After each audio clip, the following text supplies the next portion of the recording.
Hey guys, good morning. I believe it is. It's April 2nd, 2026. For those who are counting, I'm 514 days seizure free, a year and 4 months.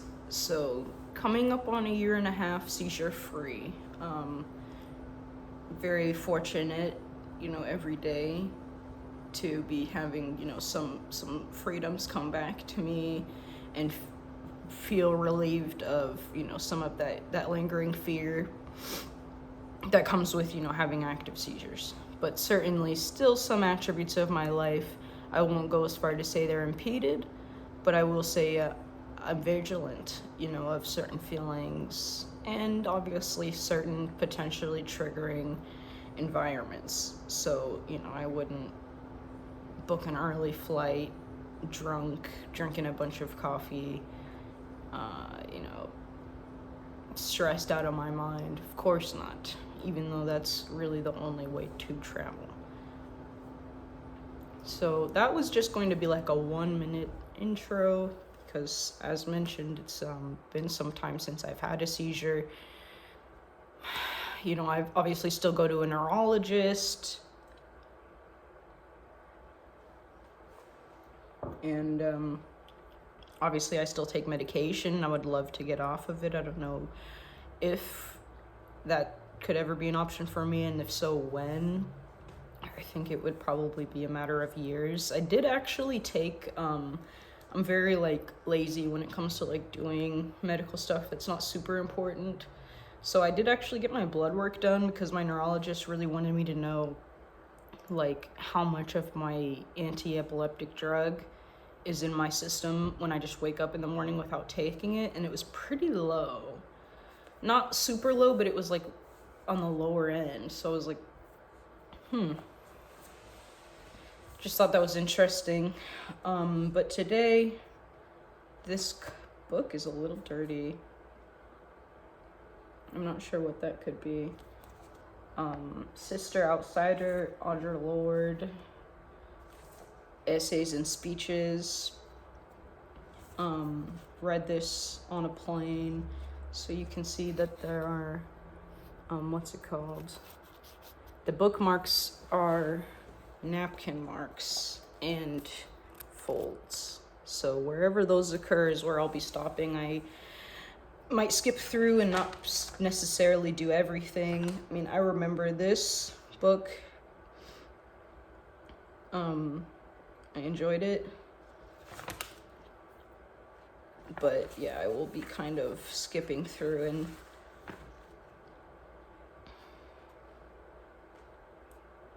I mean, it's been a while since I've read some of these, honestly.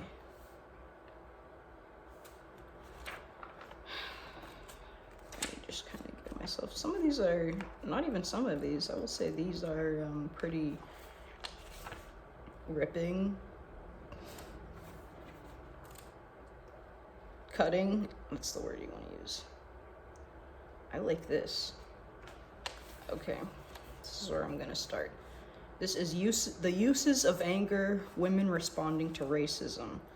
Asterisk says this was a keynote presentation delivered at the National Women's Studies Association Conference in Storrs, Connecticut, June 1981. Women responding to racism, the uses of anger. Racism. The belief in the inherent superiority of one race over all others, and thereby the right to dominance, manifest and implied.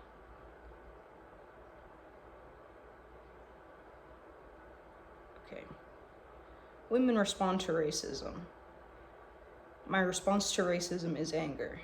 I have lived with that anger, ignoring it, feeding upon it, learning to use it before it laid my visions to waste for most of my life. Once I did it in silence, afraid of the weight. My fear of anger taught me nothing. Your fear of that anger will teach you nothing also. Women responding to racism means women responding to anger, the anger of exclusion, of unquestioned privilege, of racial distortions, of silence, ill use, stereotyping, defensiveness, misnaming, betrayal, and co-optation. My anger is a response to racist attitudes and to the actions and presumptions that rise out of those attitudes. If your dealings with other women reflect those attitudes, then my anger and your attendant fears are spotlights that can be used for growth in the same way I have used learning to express anger for my growth. But for corrective surgery, not guilt.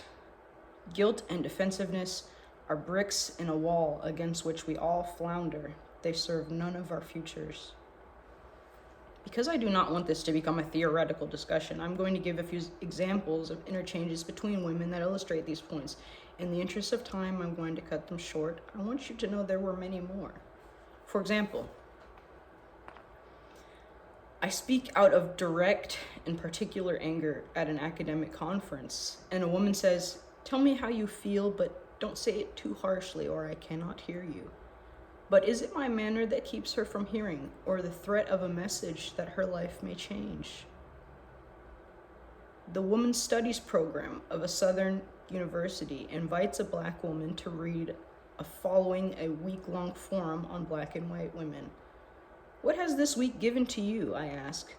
The most vocal woman says, "I think I've gotten a lot. I feel Black women really understand me a lot better now. They have a better idea of where I'm coming from," as if understanding her lay at the core of the racist problem. After 15 years of a women's movement which professes to address the life concerns and possible futures of all women, I still hear on campus after campus, "How can we address the issues of racism? No women of color attended." Or the other side of the statement, "We have no one in our department equipped to teach their work." In other words, racism is a Black woman's problem, a problem of women of color, and only we can discuss it. Then there. Like, it's so funny. After I read from my work entitled Poems for Women in Rage, a white woman asks me, "Are you going to do anything with how we can deal directly with our anger? I feel it's so important." I ask, "How do you use your rage?" And then I have to turn away from the blank look in her eyes before she can invite me to participate in her own annihilation. I do not exist to feel her anger for her. White women are beginning to examine their relationships to Black women, yet often I hear them wanting only to deal with little colored children across the roads of childhood, the beloved nursemaid, the occasional second-grade classmates, those tender memories of what was once mysterious and intriguing or neutral. You avoid the childhood assumptions formed by the raucous laughter at Rastus and Alfalfa, the acute message of your mommy's handkerchief spread upon the park bench because I had just been sitting there, the indelible and dehumanizing portraits of Amos and Andy and your daddy's humorous bedtime stories. I wheel my 2-year-old daughter in a shopping cart through a supermarket in Eastchester, 1967, and a little white girl riding past her mother's cart yells out excitedly, "Oh, look, Mommy, a baby maid!" And your mother hushes you, but she does not correct you. And so 15 years later, at a conference on racism, you can still find that story humorous, but I hear your laughter is full of terror and dis-ease. A white academic welcomes the appearance of collection by non-Black women of color. "It allows me to deal with the racism without dealing with the harshness of Black women," she says to me. At an international cultural gathering of women, a well-known white American poet interrupts the reading of the work of women of color to read her own poem and then dashes off to an important panel. If women in the academy truly want a dialogue about racism, it will require recognizing the needs and the living context of other women. When an academic woman says, "I can't afford it," she may mean she's making a choice about how to spend her available money.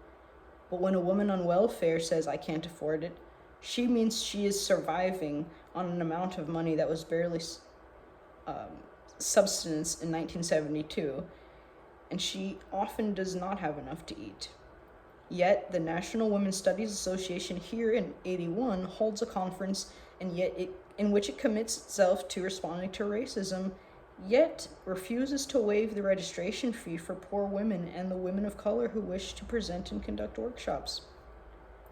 This has made it impossible for many women of color, for instance, Wilmette Brown, of Black Women for Wages for Housework, to participate in this conference. Is it merely another case of the Academy discussing life within the closed circuits of the Academy? To the white women present who recognize these attitudes as familiar, but most of all, to my sisters of color who live and survive thousands of such encounters, to my sisters of color like me who still tremble their rage under harness, or sometimes question the expression of our rage as useless and disruptive, the two most popular accusations. I want to speak about anger, my anger, and what I have learned from my travels through its dominions. Everything can be used except what is wasteful. You will need to remember this when you are accused of destruction.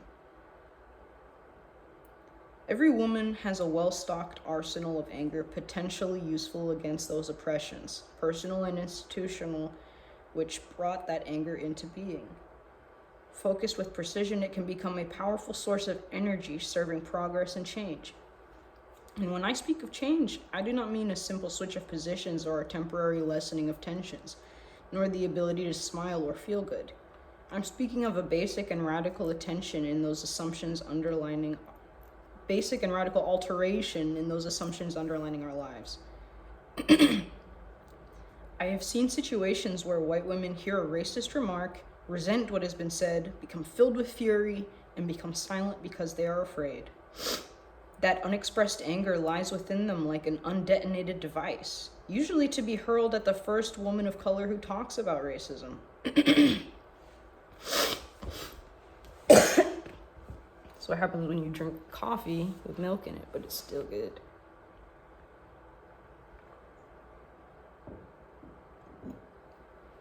But anger expressed and translated into action in the service of our vision and our future is a liberating and strengthening act of clarification, for it is in the painful process of this translation that we identify who are allies with whom we have grave differences and who are our genuine enemies.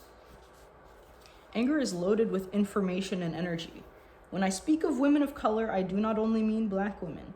The woman of color who is not Black and charges me of rendering her invisible by assuming that her struggles with racism are identical with my own has something to tell me that I had better learn from, lest we both waste ourselves in fighting the truths between us.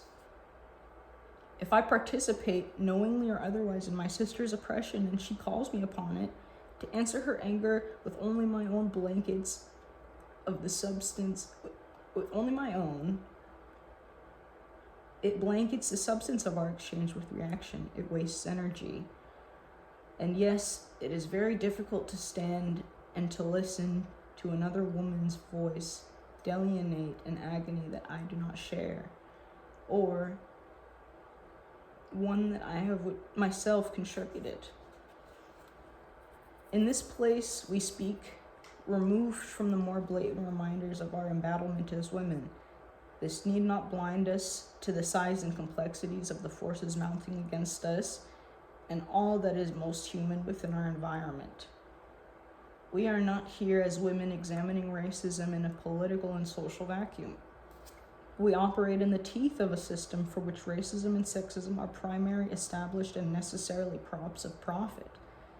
Women responding to racism is a topic so dangerous that when local media attempt to discredit this conference, they choose to focus upon the provision of lesbian housing as a divisionary device, as if the Hartford Courant dare not mention the topic chosen for discussion here, racism, lest it become apparent that women are in fact attempting to examine and alter the repressive conditions of our lives.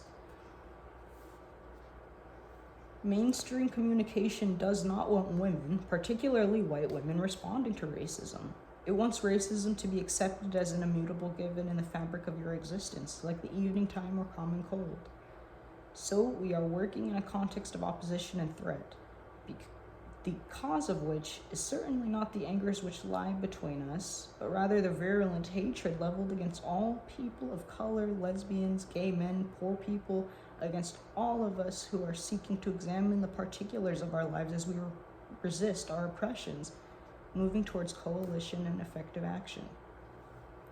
Any discussion among women about racism must include the recognition and use of anger. This discussion must be direct and creative because it is crucial. We cannot allow our fear of anger to deflect nor seduce us into settling for anything less than the hard work of excavating honesty. We must be quite serious about the choice of this topic and the angers entwined within it, because rest assured, our opponents are quite serious about their hatred of us and what they are trying to do here. And while we scrutinize the often painful face of each other's anger, please remember that it is not our anger which makes me caution you to lock your doors and not to wander the streets of Hartford alone. It is the hatred which lurks in those streets, the urge to destroy us all if we truly work for change, rather than merely indulge in academic rhetoric. This hatred and our anger are very different. Hatred is the fury of those who do not share our goals, and its object is death and destruction. Anger is a grief of our distortions between peers, and its object is change. But our time is getting shorter. We have been raised to view any difference other than sex as a reason for destruction. And for Black women and white women to face each other's angers without denial or immobility or silence or guilt is in itself heretical and a generative idea. It implies peers meeting upon a common basis to examine difference and to alter those distortions which history has created around our difference. For it is those distortions which separate us, and we must ask ourselves, who profits from this? Women of color in America have grown up with a symphony of anger at being silenced, at being unchosen, at knowing that when we survive, it is in spite of a world that takes for granted our lack of humanness and which hates our very existence outside of its service. And I say symphony rather than cacophony because we have had to learn to orchestrate those furies so they do not tear us apart. We've had to learn to move through them and use them for strength and force and insight within our daily lives. Those of us who did not learn this difficult lesson did not survive. And part of my anger is always libation for my fallen sisters. Anger is an appropriate reaction to racist attitudes, as is fury when the actions arising from those attitudes do not change. Those women here who fear the anger of women of color more than their own unscrutinized racist attitudes, I ask, is the anger of women of color more threatening than the woman hatred that tinges all aspects of our lives? It is not the anger of other women that will destroy us, but our refusals to stand still, to listen to its rhythms, to learn within it, to move beyond the manner of presentation to the substance, to tap that anger as an important source of empowerment. I cannot hide my anger to spare you guilt, nor hurt feelings, nor answering anger, nor to do so insults and trivializes all of our efforts. Guilt is not a response to anger. It's a response to one's own actions or lack of actions. If it leads to change, then it can be useful since it is no longer guilt and it is the beginning of knowledge. Yet, all too often, guilt is just another name for impotence, for defensiveness, destructive of communication. It becomes a device to protect ignorance and the continuation of things the way they are, the ultimate protection for changelessness. Most women have not developed tools for facing anger constructively. Consciousness-raising groups in the past, largely white, dealt with how to express anger, usually at the world of men. And these groups were made up of white women who shared the terms of their oppressions. There was usually little attempt to articulate the genuine differences between women, such as those of race, color, age, class, and sexual identity. There was no need at the time to examine the contradictions of self, women as oppressor. There was work on expressing anger, but very little on anger directed against each other. No tools were developed to deal with each other woman's anger, except to avoid it, deflect it, or flee from it under a blanket of guilt. I have no creative use for guilt, yours or my own. Guilt is only another way of avoiding informed action, of buying time out of the pressing need to make clear choices, out of the approaching storm that can feed the earth as well as bend the trees. If I speak to you in anger, at least I have spoken to you. I have not put a gun to your head and shot you down on the street. I have not looked at your bleeding sister's body and said, what did she do to deserve it? This was the reaction of two white women to Mary Church Terrell's telling of the lynching of a pregnant black woman whose baby was torn from her body. That was 1921, and Alice Paul had just refused to publicly endorse the enforcement of the 19th Amendment for all women by refusing to endorse the inclusion of women of color, although we had helped to bring about that amendment. The angers between women will not kill us if we can articulate them with precision. If we can listen to the content of what is said with at least as much intensity as we defend ourselves against the manner of saying. When we turn from anger, we turn from insight, saying we will only accept the designs already known, deadly and safely familiar. I have tried to learn my anger's usefulness to me as well as its limitations. For women raised to fear, too often anger threatens annihilation. In the male construct of brute force, we were taught that our lives depended on the goodwill of patriarchal power. The anger of others was to be avoided at all costs because there was nothing to be learned from it but pain, a judgment that we had been bad girls, come up lacking, not done what we were supposed to do. And if we accept our powerlessness, then of course any anger can destroy us. But the strength of women lies in recognizing differences between us as creative and in standing to those distortions which we inherited without blame, but which are now ours to alter. The angers of women can transform difference through insight into power. For anger between peers births change, not destruction, and the discomfort and sense of loss it often causes is not fatal, but a sign of growth. My response to racism is anger. That anger has eaten clefts into my living only when it remained unspoken, useless to anyone. It also served me in classrooms without light or learning, where the work and history of black women was less than a vapor. It has served me as fire in the ice zone of uncomprehending eyes of white women who see my experience and the experience of other people only new reasons for fear or guilt. And my anger is no excuse for not dealing with your blindness, no reason to withdraw from the results of your own actions. When women of color speak out of the anger that laces so many of our contracts with white women, we are often told that we are creating a mood of hopelessness or preventing white women from getting past guilt or standing in the way of trusting communication and action. All these quotes come directly to me from letters of this organization within the last 2 years. One woman wrote to me, "Because you are black and lesbian, you seem to speak of moral authority of suffering." Yes, I am black and lesbian, and what you hear in my voice is fury, not suffering, anger, not moral authority. There is a difference. To turn aside from the anger of black women with excuses or pretexts of intimidation is to award no one power. It is merely another way of preserving racial blindness, the power of unaddressed privilege, unbreached intact. Guilt is only another form of objectification. Oppressed peoples are always being asked to stretch a little more to bridge the gap between blindness and humanity. Black women are expected to use our anger only in service of other people's salvation or learning, but that time is over. My anger has meant pain to me, but also has meant survival. And before I give it up, I'm going to be sure that there is something at least as powerful to replace it on the road to clarity. What woman here is so enamored of her own oppression that she cannot see her heel print upon another woman's face? What woman's terms of oppression have become so precious and necessary to her as a ticket into the fold of righteousness, away from the cold winds of self-scrutiny? I am a lesbian woman of color whose children eat regularly because I work at a university.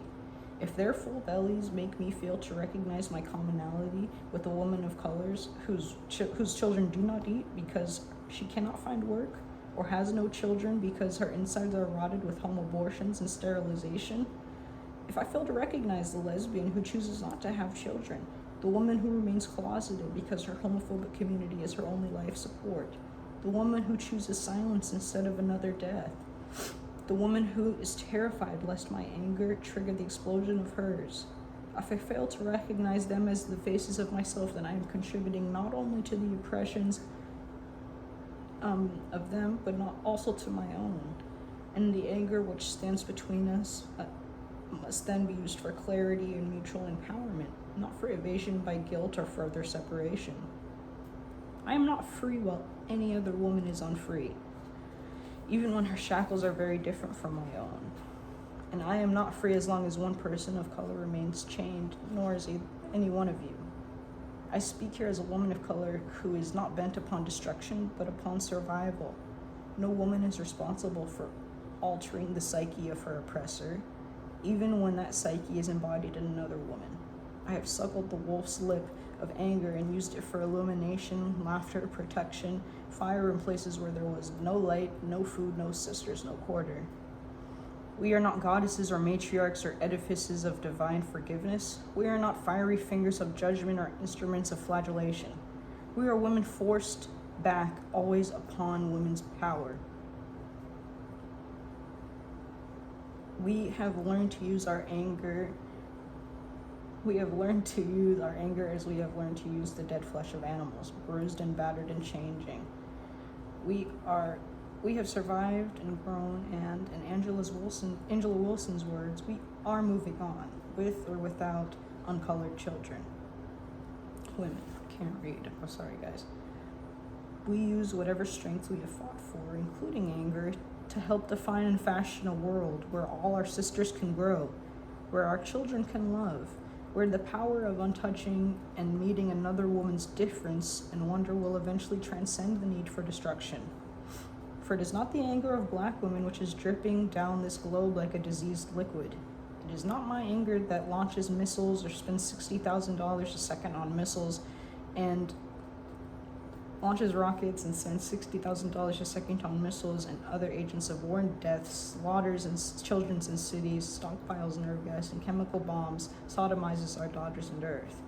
It is not the anger of black women which corrodes into blind dehumanizing power, bent on the annihilation of us all unless we meet it with what we have, our power to examine and to redefine the terms on which we live and work, our power to envision and to reconstruct anger by painful anger, stone upon heavy stone, a future of pollinating difference, and the earth to support our choices.